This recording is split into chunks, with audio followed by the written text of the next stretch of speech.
Good evening, good afternoon, and good morning to you all. My name is Diorella Islas, and I am one of the speakers, and I will also be moderating this panel on Latin American drug crimes. We're going to have a total of 3 different presentations. The first one will be by Jorge Mantilla. He is a PhD candidate, and his dissertation looks at the ways armed groups, local gangs, and law enforcement exploit, recruit, and victimize migrants facing vulnerabilities in the context of ongoing proxy wars between Venezuela and Colombia. Jorge has worked as a practitioner and analyst with public agencies and international organizations on topics related to armed conflict, public safety, and drug trafficking. His current interests are crime and governance, international migration, and urban violence. His presentation is titled Street-Urban Peace in Contested Informalities, the Hidden Face of Colombia's War on Drugs. Over to you, Jorge. Thank you very much.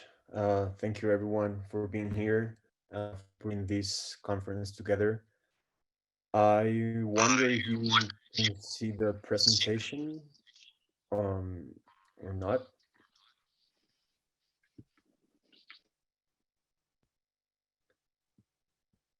Okay. So I guess I'll try to then share my screen.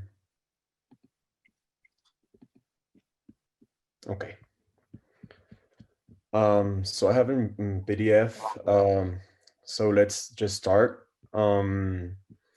So this is a presentation based on a paper that is kind of forthcoming in the Journal of Illicit Economies and Development from LSE. Is based on the case of the biggest open drug market in Colombia. There was intervened in back in 2016. And basically the paper, it's looking at 3 main questions, which are the architecture of illegal drug markets, how after state interventions or crackdowns, operators in these markets intend to adapt to these state interventions. And this question is basically drawing on a kind of contradiction or apparently antagonism between public safety policies and then public health policies. And is looking at how can we kind of mix or reconciliate social policies with organized crime control or crime control policies in the context of Latin America. And also, that question is also building another one, which is how everyday interactions from the aftermath of state interventions kind of inform these interagency efforts in drug security and social policies. So just kind of a little bit of context. I'm drawing on the kind of literature which is looking at criminal resilience and criminal governance, which is, as you many of here know and work in that, looking at how criminal groups govern based on the assumption that sometimes it's in the best interests of criminal groups or organized crime groups to provide public goods such as street justice, security, um, social services, and how many times, contrary to like the mainstream assumption on organized crime, let's say criminals and the state are not always in opposite sides of the law. So I'm looking at contested informalities, which I define as kind of the everyday hustle that a lot of underserved communities have to go through in order to survive in the context of urban criminal control. We are talking here, as I will speak later, of the off the books economy that happens at the street base, such as street vending, sex work, private security, informal transportation, informal housing, and how in these urban crime-ridden areas or urban margins, these illegal markets kind of overlap with urban informality and with poverty. And there's a paradox about that, and is the fact that in many of these places, despite all the hardship and the kind of underserved communities that live there, these markets are actually very profitable and they make a lot of money in this context of contested informalities. In the case of the Bronx, following Beckert and Dewey kind of definition or classification of different type of markets, what happened here was that all these kind of markets were functioning in this urban crime-ridden hub. So we had markets in which the good or the service was illegal such as, for example, drugs, markets of stolen legal goods, such as, for example, automobile spare parts or smartphones, markets of falsified, counterfeit, or forged goods, legal products traded in illegal ways, and of course, legal markets in which regulations were not observed. For example, in this case, it was the fact, as I'll show later, for example, parties or liquor consumption for underaged or for teenagers. Everything of that happened. So I'm building the first paradox in this context was, or the first question was, what happens when crime goes okay? And this is, as a criminologist, uh, we know that we kind of study crime when crime goes wrong, when there's a turf war, when the homicide rate is spiking, where violence comes, or where actually kind of crackdowns happens. But we often do not pay a lot of attention to the when organized crime actually goes okay. And this is the case of Bogota. You know, like Colombia has three main cities, and the first, like there are Cali, Medellin, and Bogota. Medellin is very famous, as you can see, and you know all this history of Pablo Escobar and Medellin cartel. Cali as well had a cartel, but Bogota was never regarded as a crime city. And this was basically by the fact that, as you can see, the homicide rate per 100,000 inhabitants was very low compared to other cities. This is like what David Bergman defines as a low equilibrium crime city. These are cities where there are like high crime rates in terms of, for example, robbery or property oriented crimes, but there are not actually violent cities if you consider them as a whole. The paradox too, as I was talking before, was how to make money out of the disadvantage or the most disadvantaged or the slum. This is building literature on inner cities, the slum, favelas. In the case of Colombia, you can see it as comunas, but we're talking about these underserved communities. These are some pictures of how El Bronx actually looked like. We were talking about kind of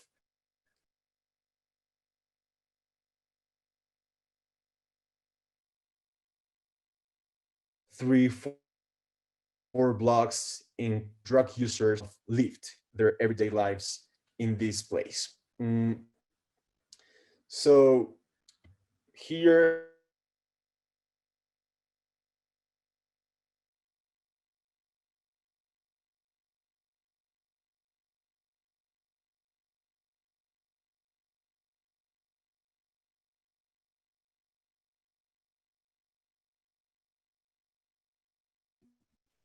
hello. Hello. Hello. I think we're having a little bit of technical difficulties. Jorge, are you there? Yeah, I'm back. Okay, good. Can you hear me now? Yes, we can. Okay, Yes, sorry about that. So what I was saying was that I'm looking here at what we call the micropolitics of crime, and is basically how that crime is organized based on everyday kind of arrangements between criminals and the state. And like this concept of state sponsor protection rackets from Duran Martinez and Snyder is looking precisely at these kinds of arrangements. So what we were saying, like seeing here, was that there was criminal control, law enforcement performed some social control functions, local gangs, others.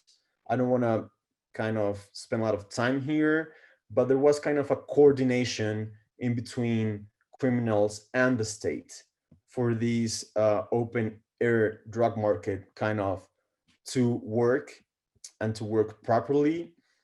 And using crime script analysis, a criminological technique, kind of looking to the background process or processes that need to happen for this kind of organized crime, where social resources need to be kind of set up. Was like the how the social order of the Bronx actually looked like the gray points: drug selling, stolen goods handling, and kind of diversion, bar pools, liquor stores, was the way in which a person could enter this market.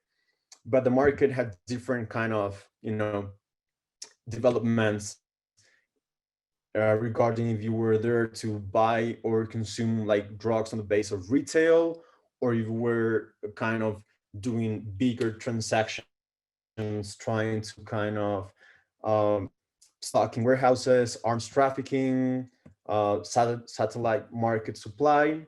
But here, what is important in terms of the research question that I was asking at the first place was how successful criminal organizations are those that are flexing enough in order to respond with a proper amount of security and efficiency to these interventions. In this case, despite that the Bronx as the urban space was cracked down, was demolished, and actually like an urban renewal project was ongoing, these gangs or local gangs try to kind of adapt. And here, it's a kind of very important governance in which territory is regarded as a very, very important asset in order to perform criminal governance. Like some of the mainlanders would say that without territorial control, criminal groups cannot perform governance. And the opposite, what I saw here in this particular case, was that social control was even more important than territorial control. Because what happened was that there were social workers and all that is called like therapeutic policing, or policing as peace building. We're talking about like mixed teams between police officers, social workers, counseling centers, trying to rescue homeless people, drug users from the criminal control, and all these kind of rules that I was telling you before. For example, mugging was not allowed inside of this market. So after the crackdown, Bronx tried, or local gangs managing this open air drug market tried to adapt. And here are like just some of the findings, just to finish and continue with the other presentations. So to open up discussion here, and in terms of how can we all current drugs is lost by states, and most of all by Latin American states like Colombia, that is regarded as a big producer of cocaine. But we also have local, and that is kind of in terms of urban violence.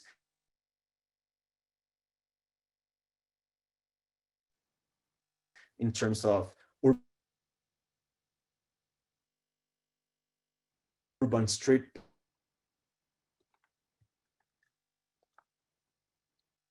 Who's saying here is that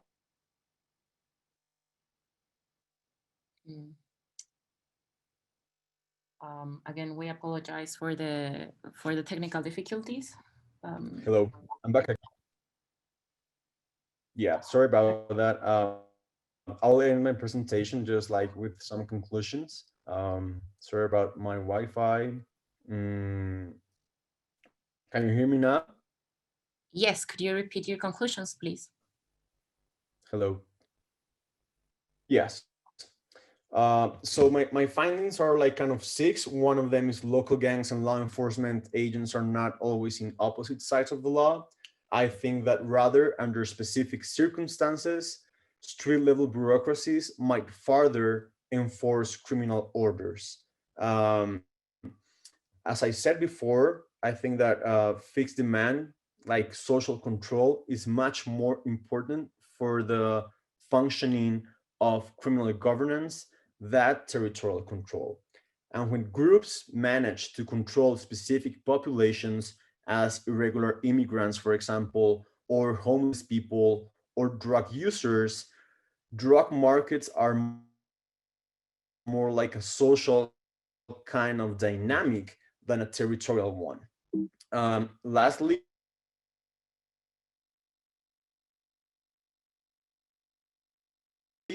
I would say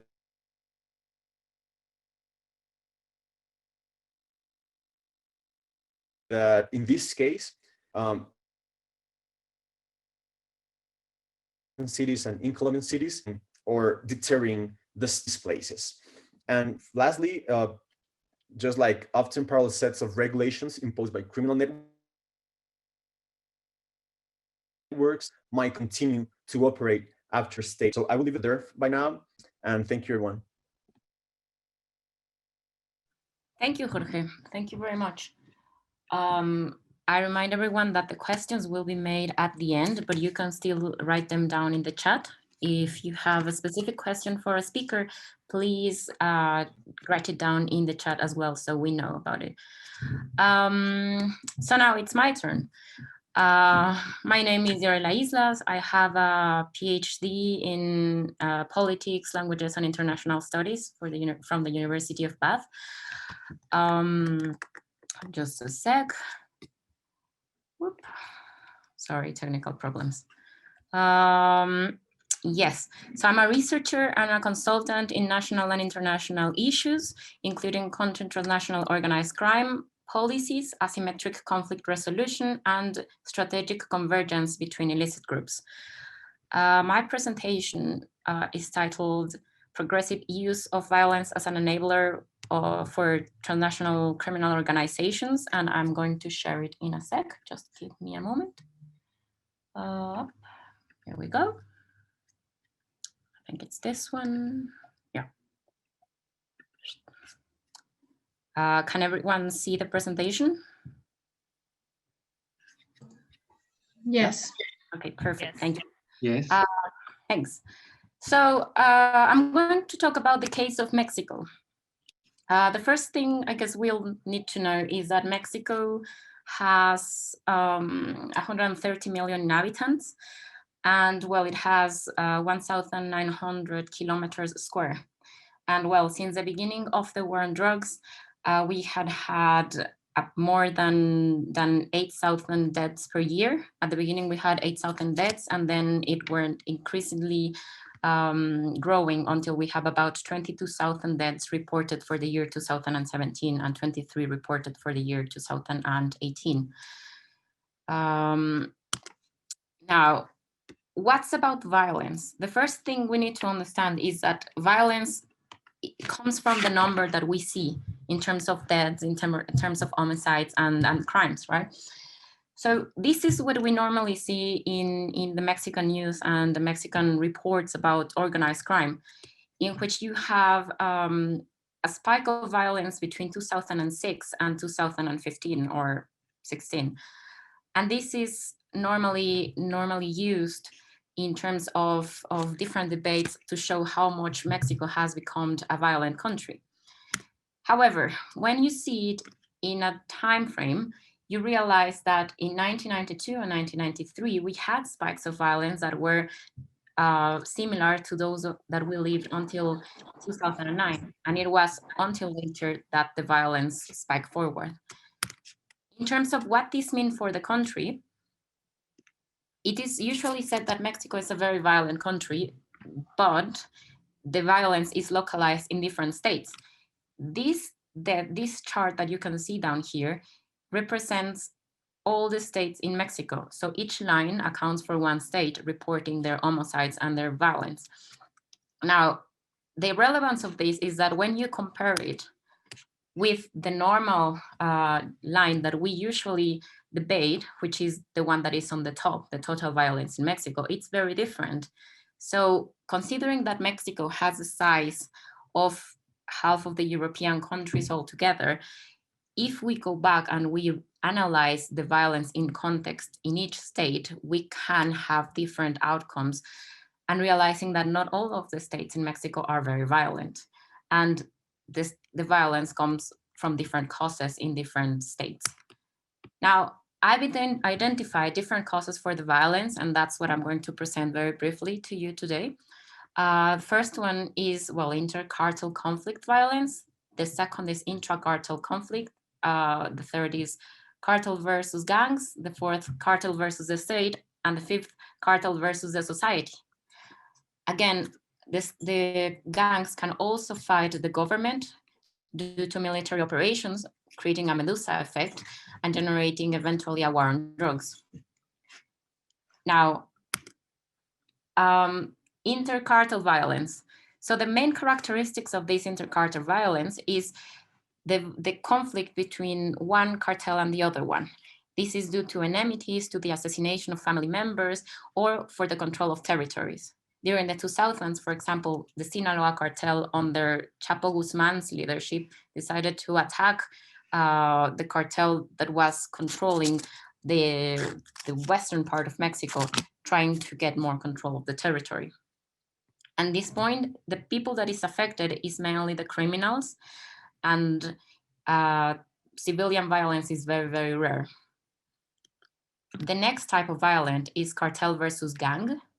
So at this point, the cartel differentiates from a gang in an aspect in which the cartels are very much organized, and their organization is greater in size and strategic expansion than the gangs. Now, the members of the cartels are fighting different gangs for the control. Again, they're gonna try to take the leadership away of the gangs to take control of the criminals. And well, the stronger the leadership and hierarchy of the organizations, the less the proclivity for violence, because they can reach agreements in which they are agreeing to have win-win situations in all fronts. Now, again, when you have this kind of violence, you can see the violence against civilians rising, not because the cartels and the gangs are attacking the civilians per se, but because the civilians are members of the gangs and the cartels. And when they start being killed and they die, they are counted as part of the civilian population, because it's not good looking to have a journal or to have a lot of people saying like, oh, well, a lot of people is being dead because they are members of the gangs. So normally that's where the mediatic interpretation and mediatic manipulation begins. Again, at the same time, we also have cartel versus cartel violence. This also refers to the war between the cartels to fight for control. Oops, sorry. Yeah, we have the next one. Oops. The cartels versus the state violence. At this point, we have the cartels growing enough power to be able to challenge the state. Normally in a normal criminal organizations / state relationship, the criminal organizations will try to hide from the state because the state has the ability to crush the criminal organizations and their activities. However, when you have highly organized criminal organizations, they will eventually infiltrate enough institutions and pay off enough politicians and members of the law enforcement to be able to challenge the power of the state. So when the parts of the state try to control the crime back, they are going to fight back against the state. This has to do with the new security strategies. When the cartels have enough power to challenge the state will normally launch direct operations by either the police or sometimes the army, like the cases of Mexico and Colombia. And well, the violence will be seen in terms of shootings and different problems between the authorities and the criminal organizations. One of the most relevant examples of this was the case of the assassination or the capture and death of Beltrán Leiva in 2010, 2011. And the president came out on television and said that in a very interesting military and Marines operation, they had managed to kill this leader of a criminal organization in Mexico. And in retaliation, the organized criminal group went to the families of the military that participated on it, and they killed them all. So you start seeing retaliation from the criminal groups against civilians, but always related to the activities to the state. Now, you have also retaliations from the drug trafficking organizations against the civil society. And this is to limit the capacity of law enforcement. This is also due to the corruption between drug trafficking organizations and the government, and the impunity in which the criminal organizations are operating. At this point, you can see that the state is very weakened, not maybe in the institutions, but in the application of the law. So this is two parts of the same problem. You have a state that may be very strong in terms of institutional and budget, but in the application, it is very weak. At this point, the people that is affected are the civilians and the civilians, such as undocumented migrants. One of the best examples of this retaliation was the mass murder of 72 migrants in the state of Tamaulipas in 2010 by the Zetas. The Zetas were trying to make a statement about their power, their overall criminal power, and they killed 72 people all at once. And well, another example is the rehabilitation center massacres in Chihuahua. Basically, the criminal organizations and drug cartels in Chihuahua start going to rehab centers, killing the people inside, accusing them of being collaborators with either the authorities or other criminal organizations.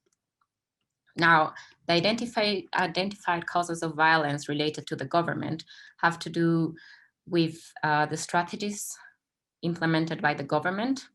So there is a risk that the implementation of strategies will create a spiral of violence. Every strategy generates a reaction from the criminal organization. So that's something that really needs to be taken into consideration by the authorities and the people that is planning such strategies. The magnitude of the reaction is related to the level of corruption, impunity, and development. I'm mentioning this because sometimes when we implement counter-narcotic policies or counter-criminal policies, it doesn't seem that the planation of such policies will include how the corruption of the state and the impunity of the authorities or the impunity perpetrated by the authorities will affect the implementation of the strategy. So at the end, if you don't realize that you as a state have a problem of corruption and impunity, it doesn't matter if you have a brilliant strategy. If you don't consider those two facts, your strategy will fail at the moment of the implementation. Now, the violence observed in the cases of Mexico are, well, three stages. First, we started with military operations in the 1980s, trying to control the production of heroin and marijuana. And then we have another strategy in the 90s, trying to target high high-level personnel of the cartels arresting them. But because we have corruption, the members that were arrested were still leading the cartels from inside jail. Then on the third one is on the 2000, we have the war on drugs, and we have a lot of extraditions and a lot of elimination of the leaderships of the cartels. And well, the last one is officials abusing the power against the criminals. After the war on drugs started, after the war on drugs started, we had the power that as there were many leaders of the cartels being killed, we had much more cartels than at the beginning. So the more cartels the more leaders you kill, the more cartels there will born from those, because there's vacuum of violence. So this is the main leaders of the cartels, but after they were detained or assassinated or killed, the cartels subdivided in many parts, and that's mainly what generated the big problem in Mexico. As you can see in these maps, this is the first one, 2006. We have a few cartels. Then on 2010, this had divided. In 2013, we had more. And then in 2015, you have a lot of different cartels trying to control different territories. And this will show in terms of violence. This is some images of the war on drugs. And well, how did we see that in Mexico? We have the deaths per month per state. This is the chart that I showed at the beginning. And if you look at this, each peak of violence, and I'm signaling this, has to do with specific moments of the war, even one operation or one killing of one leader in the drug cartels. So if you go very specific at each peak of violence and each diminishing part of the violence, you will realize that it has something to do with different parts of the war on drugs at some point of history. And well, what's up to do? We have hope, and this is the promise of hope. Every time there's a new administration, we have a new part of new strategies and new ideas against organized crime. However, every administration has not only the responsibility of having hope and of having a speech that they are going to do things better, but they have the responsibility of acknowledging which parts of the state are not working correctly. Just changing the name, like the new president is doing, or just creating new institutions because the old ones were wrong, does not really mean a de facto improvement of those institutions, because you're hiring the same people. An example is the change of the name of the judicial power in Mexico. They changed the name, but the people inside is the same. Hence, if you don't do an investigation or a plan in which you can improve either collusion, or you can improve and diminish the possibilities for corruption or impunity, even if you change the name, even if you disappear one organization and generate another one, the future will not change, because the implementation of the security policies will be affected by the same issues that all the governments are having, which are basically corruption and impunity, in which the criminals will be able to do whatever they want. And well, with that note, I will really ask to all the attendants here today to always remember that if you're ever in a position to do a public policy, security public policy, don't be scared of realizing what are the problems within your institutions that will prevent your policy at the moment of application, that will obstaculize that policy when it's applied by the same people you're trying to help. And with that note, I thank you for your attention, and well, that's over. Sorry about it. Where am I? Stop sharing. Whoops. So thank you so much. And if you have any questions, please just make them in the chat. Now I'm going to proceed to present our next speaker. Bear with me for a sec.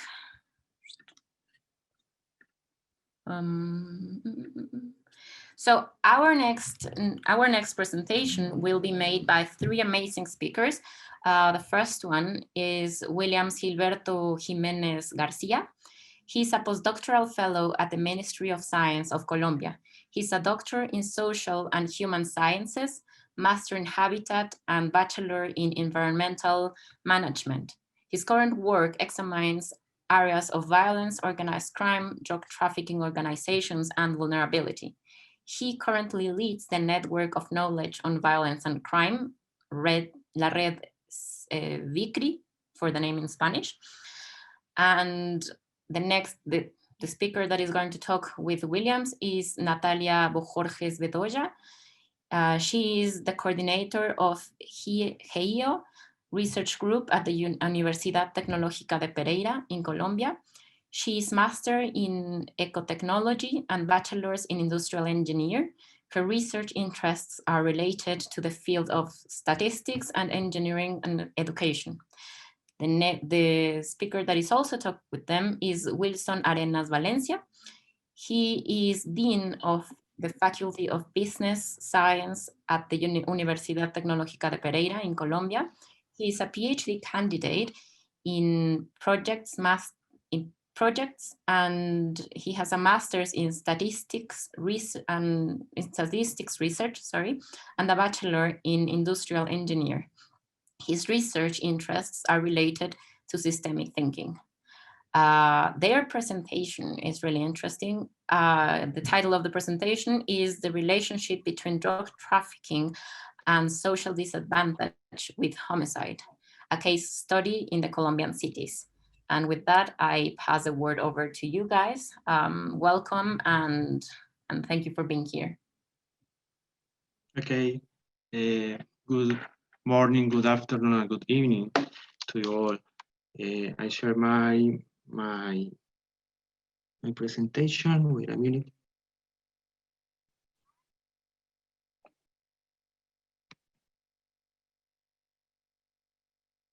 Okay, it's good. Thank you very much. We are pleased to be at this important event sharing our research results. Okay, wait. I have a trouble.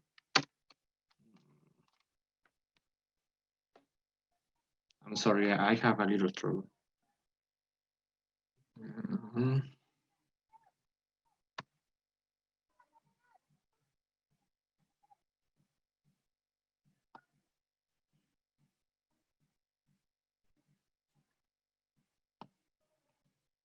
Okay, can you see my presentation? Yes. Okay, thank you. So, you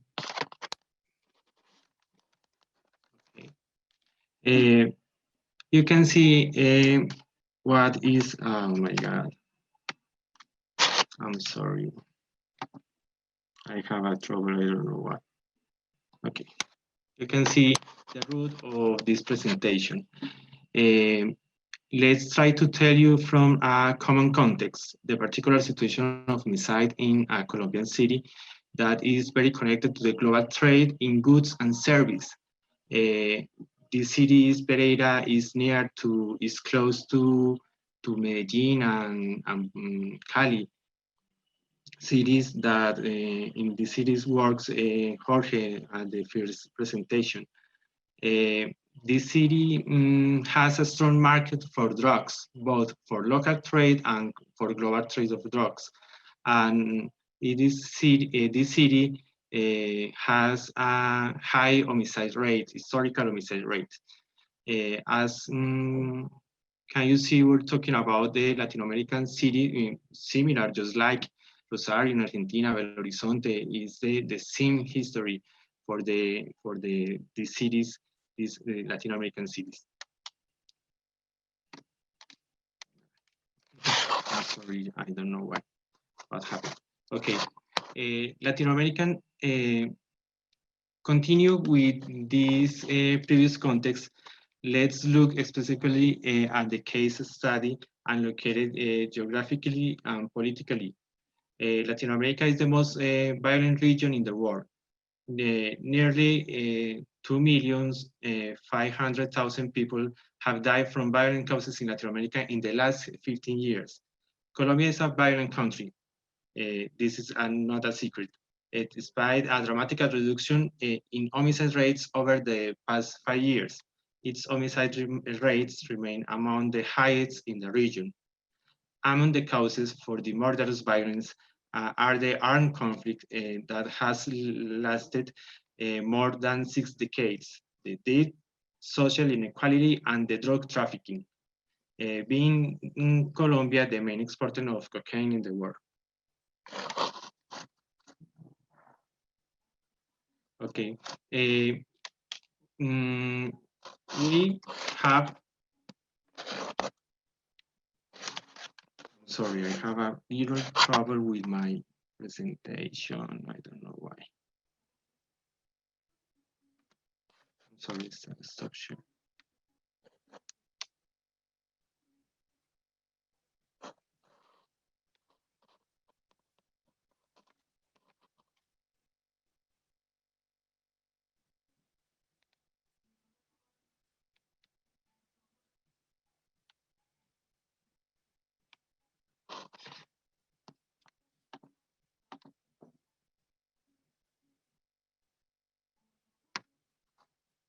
Based on the knowledge for the context, we consider those hypotheses in this research. In the first hypothesis, we propose that the homicides are produced by the social disadvantages accumulated in the territories. The second hypothesis is that the murders are caused by drug trafficking. Both hypotheses do not restrict us to the thinking that homicides are caused by multiple causes and that there is no linearity in the construction of homicide as a social, political, and ethical fact. However, we believe that there is a deficit in the knowledge of homicide despite the fact that in Colombia, 15,000 people have died each year on average, and that this deficit focus on understanding the multi-causality of homicide and on understanding how social variables influence homicide. We say this because a very common argument among politicians, social communicators, and academia itself is that homicide is produced in Colombia mainly or by drug trafficking. We do not want to deny the drug trafficking is important, but because we are convinced that drug trafficking has a strong exploitative power. However, we believe that there are more causes, and this is what we want to demonstrate with this model.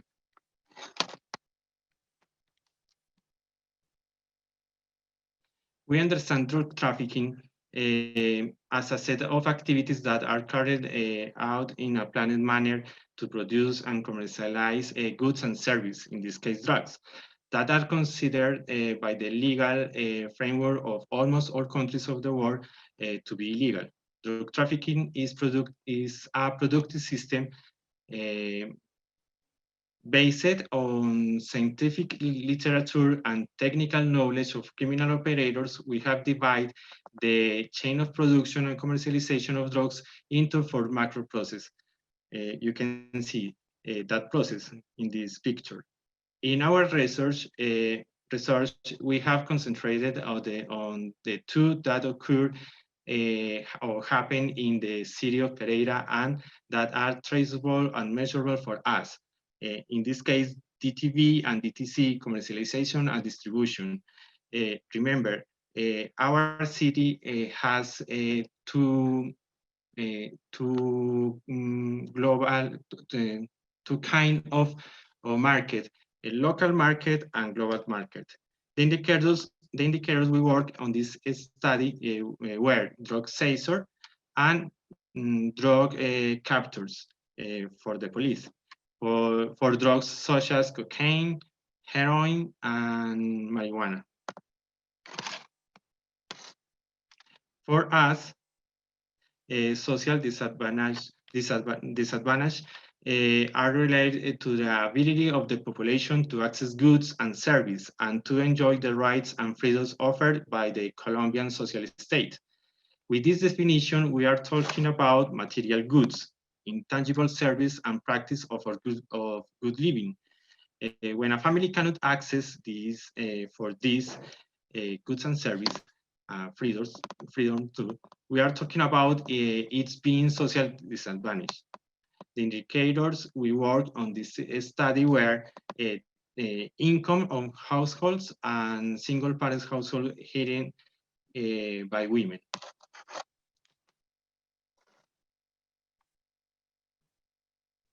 To estimate the relationship between homicide, just like a latent variable, and drug trafficking and social disadvantage in the territorial units study. In this case, we use comunas and corregimientos, that is administrative unit, minimal administrative unit for Colombian legislation. We use the structural equation models because it allows us to simultaneously examine a series of dependency relationships using multivariate techniques such as regression and factor analysis, where homicides was the independent variable affected by non-observable or latent variables, in this case, drug trafficking and social disadvantage. PLS-SEM is a multivariate analysis technique whose purpose is to test structural models, in this case for 3 variables. We use in this study sampling methods. Our sample was composed for 31 comunas and corregimientos, 19 comunas in the urban area and 12 corregimientos in the rural area for Pereira. So that information has provided for the Police National Police of Colombia and Statistics National Department and Social Development Secretariat of Pereira. So this is our theoretical model. We believe that homicides are caused by the drug trade and social disadvantage. The drug trade, after a factorial analysis, we find that is the best explained as follows. Captors have a greater incidence on homicides than drug seizures. Scientific literature, I'm so sorry, is scared. However, we found a similar study in Mexico, for example. In Ciudad Juárez, a study found the relationship between captures and homicides. The context of this city in Ciudad Juárez is one in which drug trafficking organizations dispute the monopoly of drugs commercialization and drug routes to the USA. The seizures are related to the captures, which is hardly logical. Obviously, maybe. We decide not to measure the relationship between seizures and homicides because we did not find any evidence in the literature, and because seizures produce an economic impact and are a political event on the part of the authorities.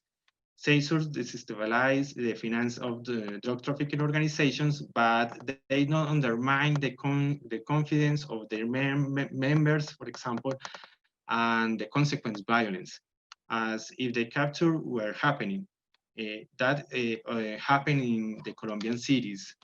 I don't know in other Latin American cities, but in Colombia, happened. Here can see the evaluation of the models and the correlations of those evaluated. We see that a period of 10 years since 2010, the loading are mostly, here the loading, are mostly highly significant for the indicators of the latent variables. if you can see. Also, the CR and ABE in most years is significant according to the levels exposed in several studies that apply the structural equation models. Finally, here we see the evaluation of the relationship, social disadvantage with violence, drug trafficking with capture, and capture with violence. With trafficking, remember, is seizure of drugs, of kind of drugs. We see that we see a more significant relationship between variables. Almost every year, we obtain significant the parts of variables evaluated in the model. We are struck by the variable of social disadvantages that obtain greater consistency and higher levels of significance than the variables of the drug trafficking. That is important results. Finally, for conclusion, we found enough evidence to accept the first hypothesis.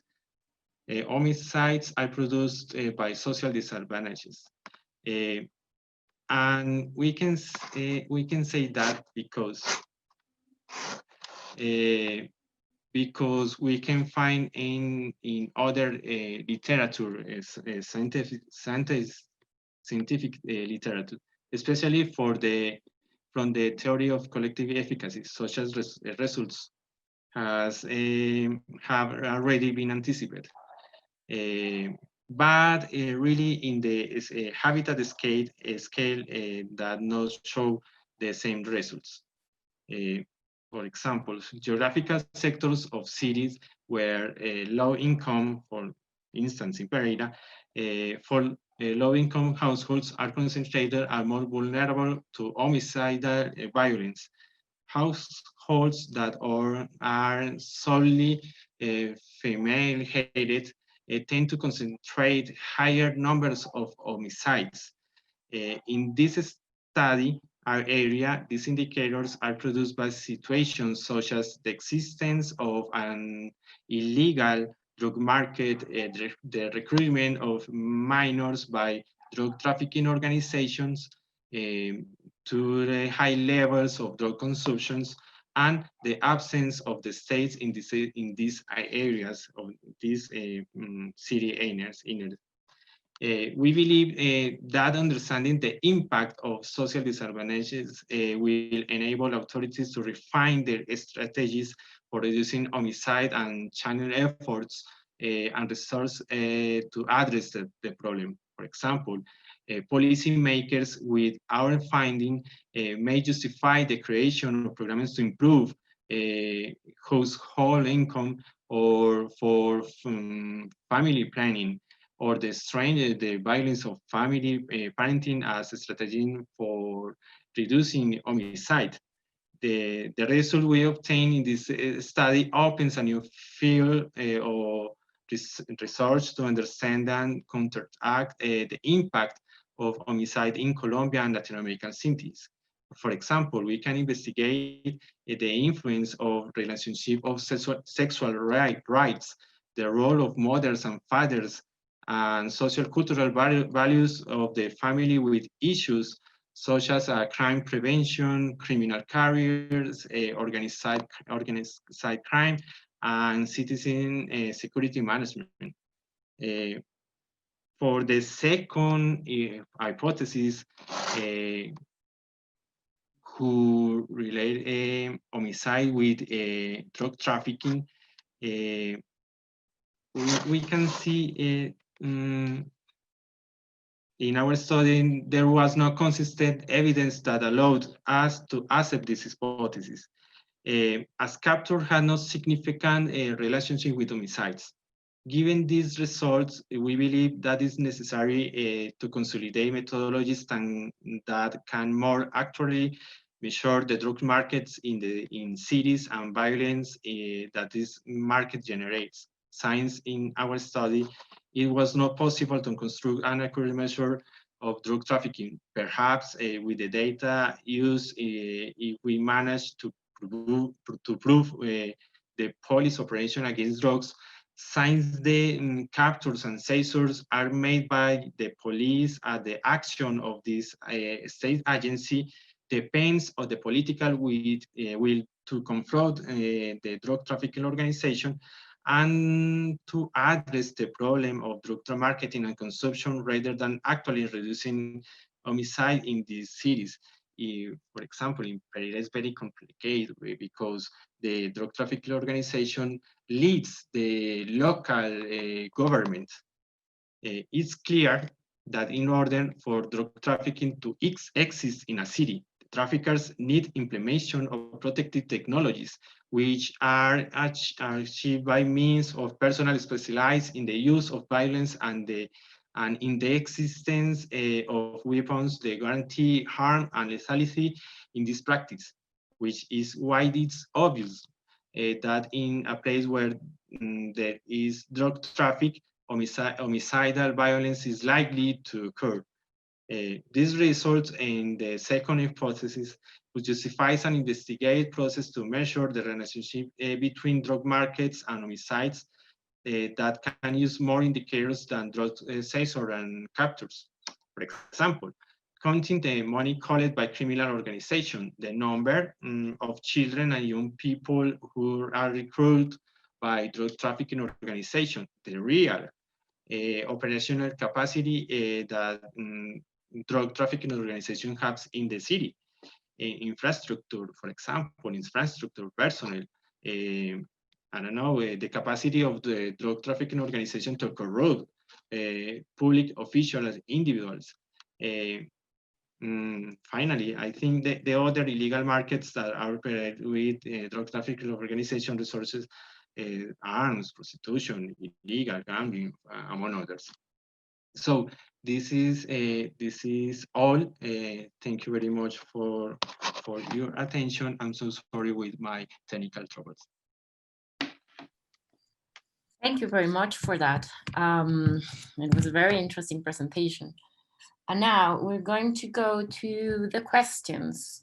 I will ask you if you have a question, just to type it down in the chat if you can. So the first question is to Jorge from Carolina Sampo. She says, I really don't think, okay, that's not a question. Sorry. Tamia Brito, I think you have a question. Tamia, are you listening to me? Do you want to ask your question? Yeah, sorry, I thought you were gonna ask them for me, but okay. Yeah, my question is to Jorge. I was wondering whether in your research, were you able to find information regarding local gangs interaction, not between the gangs per se and the governmental officials and authorities, but rather among themselves in terms of direct and indirect violence and how those interactions may have taken place? Thank you, Tamia. The thing here is that remember, I was talking about a context in which state-sponsored protection rackets were going on. And this was the reason why there was such a low homicide rate in Bogota overall. So if it's true that there were like kind of violence in between or competitive violence following Peter Reiter's concept, competing violence between gangs, what is paradoxically here is that after the state crackdown on the drug market and the stress of their availability to sell drugs, what happened is that they relied on disciplinary violence towards their longtime clients and consumers in order to keep control of them. Because of course, state-sponsored protection rackets have two kind of key characteristics. The first of it is that the state capacity to enforce the law. So Bogota is the strongest city and has like the strongest local criminal justice system in Colombia.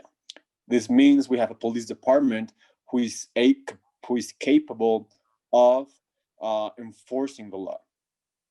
And that is a key asset in order to self-protection, which was what was happening under the Bronx. They were selling protection, or they were selling enforcement against competitors. And the second characteristic is that the criminals or local gangs have the capacity to pay for their protection and to comply with the conditions of this protection. And these conditions were overall to maintain a low homicide rate. That's why they relied most of all not on competitive violence, but on disciplinary violence. And that's related to the comment of Carolina as well, which I agree with, is that the fact that in Latin America, violence is so normalized and there's a moral economy of violence. In this particular case, it was so much normalized because we were talking about violence of the disposable ones, about sex workers, violence towards homeless people, violence towards drug users, invisible violence. So I will leave it there in order to go into other questions. Thank you. Great. Thanks for the answer. I'm going to read the next question for the sake of time. So Jaime Palma asks Jorge, so you said the criminal enterprises are successful because criminals can assure social control better than territorial one. What happens when even urban governments don't have territorial control over their territorial boundaries? It is because criminals have social control on those territories that territorial governments can't have an effective security policy against organized crime groups? Or is it because that when two or more municipalities can't control their boundaries, that organized crime group is successful in social control in those places? Thanks. So I think it's kind of halfway between these two options, because in Latin America, I think that criminal governance has like 2 or 3 manifestations. The first of it is that criminal governance as a self-help mechanism, as a way of ordering the social context or performing security or justice there where the state can't do it for several reasons. The second of it is criminal governance as a manifestation of collusion. And I think that there's plenty of evidence, for example, Alexandra Abello's work on Medellin, showing how in Latin America, the state has to kind of negotiate with extra legal groups, don't call it criminals, but extra legal groups of different sort, how to govern, how to perform social control. And that has turned into like 3 kinds of criminal governance or manifestation of these kind of social controls. First of all, criminal groups providing services at the local level. That's why I state that it's so important to rely on the street level bureaucracies in order to, fight crime.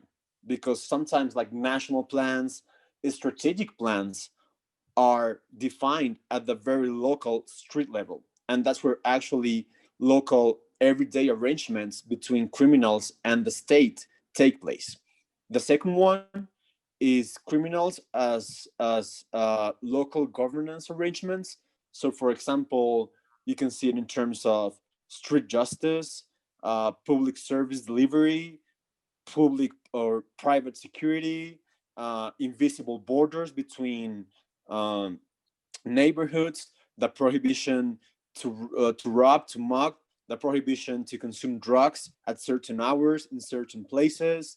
And there's a full variety of ways in which criminals provide this local governance. And the third one, which is very interesting in terms of Alexandra Abello's work on Medellin and other cities, is when criminals pose as citizens, or for example, participatory budget, and they start to capture the state at the local level. And I think that kind of challenges the traditional perspective on organized crime as a non-political phenomenon. Because in the case of Latin America, I do think that organized crime should be studied as a form of political violence. Thanks. Great. Thank you, Jorge. Thank you very much for that question. Again, I remind you all, if you want to make a question, you can do it in the chat and we'll read it. So the next question is from Carolina Sampo about the Mexican presentation. Are the causes of violence and are the causes of violence, are them independent? Where is no link? Okay, so Carolina is asking if there's a link between the causes of violence. Yes, there's a link between the causes of violence, and each type of violence in each country has different links in between. For example, one cartel can have inter-cartel violence in which one cartel is warring another cartel, and then this cartel B, for example, will ally with some of the criminal gangs in the area or criminal gangs in the other cartel's area to start fighting back. And then the other cartel will do the same thing with other criminal organizations. And then you will end up having not only a conflict between cartel A and cartel B, but you will also have a conflict between gang A and gang B, which are helping the cartels. So most of the violence and the causes of violence are interlinked, but each violence type in each state and in each case has different interrelations. So that's from each case. That's what I can say. Thanks, Carolina, for your question. We have another question from Felipe Mariño. He says, where do you classify the violence of vigilante groups or paramilitaries in the context you are describing and their role to allegedly protect their communities? And where do you draw the line between a civilian combatant and a civilian in the midst of conflict? So as answering to the second question, civilian combatant would be similarly to the paramilitary or to the self-defense groups. And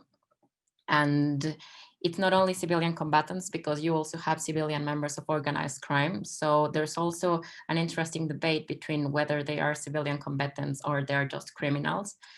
About the first question, the paramilitary groups, I take them into violence between the groups and the civilians.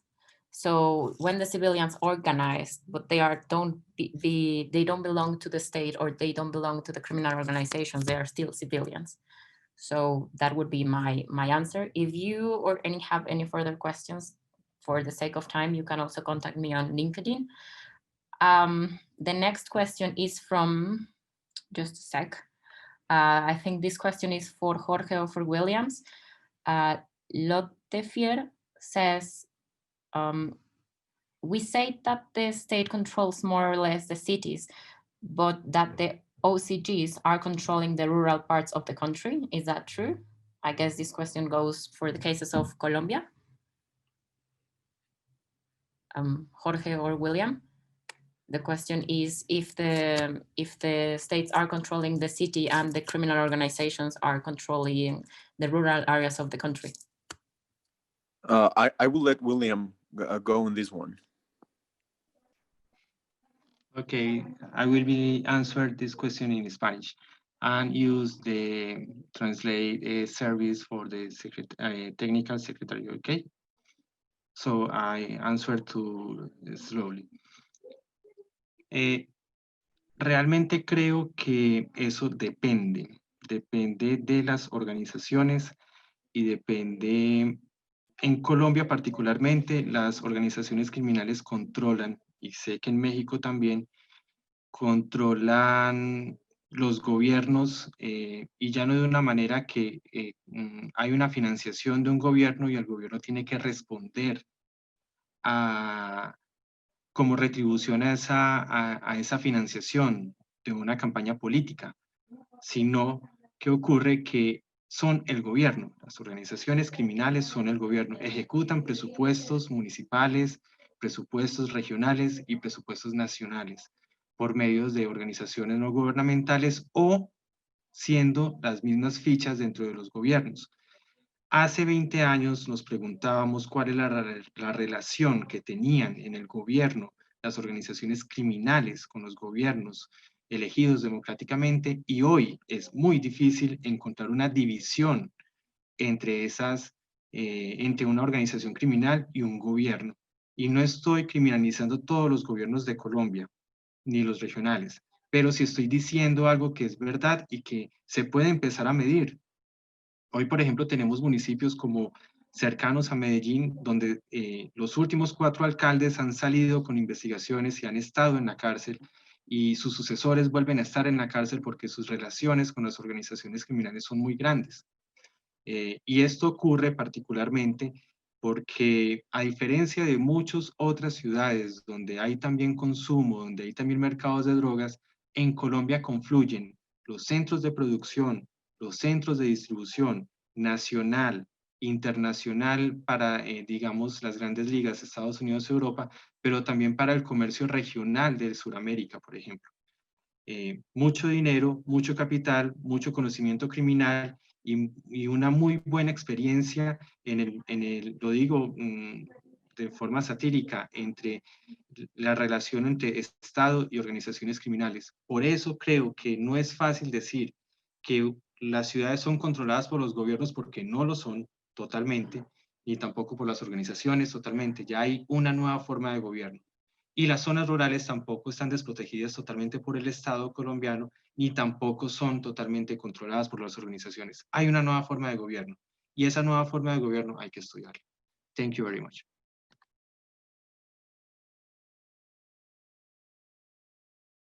Okay, so I'll let, for those of you who don't speak Spanish, we're sorry. Lotifer, do you speak Spanish? Not really. I understand Spanish, but Thank you. yeah. So Jorge will do a little brief, a brief of the answers. Sorry. No, it's perfectly okay. So what Williams was trying to answer, or answering actually to your question, was like I would resume it, because of course his intervention was so much more detailed than my translation, but it was basically between this rural and urban governance. He was focusing in the urban one, saying that back in the days, 80s, 90s, we kind of struggled with actually realizing the relationship that existed between criminal organizations and governments. But nowadays, it is pretty clear, at least at the regional local level, for example, Medellin, where many security deputies have been actually prosecuted for collusion and for this kind of bargaining, violence, drug supplies, a lot of money going into the political campaigns. Is pretty much clear for Williams that there is a new form of governance that is emerging, and that it is underexplored. And that form of governance is very related to the fact that we don't have kind of enough information between the production sides, distribution sides, consuming sides, because contemporary illegal markets seem like kind of geographically overlapped. So there's a lot of money circulating into politics, but he was kind of telling that actually there is a very kind of control and collusion between local governments and OCGs. It doesn't mean that either governments, local governments, or politicians or OCGs control each other, but it's more like in between of them, there's emerging a new kind of government. I think there's someone's actually trying to translate in the chat his actual intervention, but I hope I kind of took the main ideas of his answer. Okay, thank you, Jorge, and thanks, Lotte, for the questions. Unfortunately, we are running out of time right now, so we thank you very much for all your participation, and thank you for listening to us today. For those of you who are interested in contacting us, I think I talk for all the speakers when I say you can contact us, or we can also provide our details in the chat. I'm going to type my email in case you're interested, and I suggest, or I think Williams, Natalia, and Jorge are going to do also the same. And well, thank you very much. And well, with that note, we conclude this presentation, and we're really happy to see all of you in this Global Initiative Conference.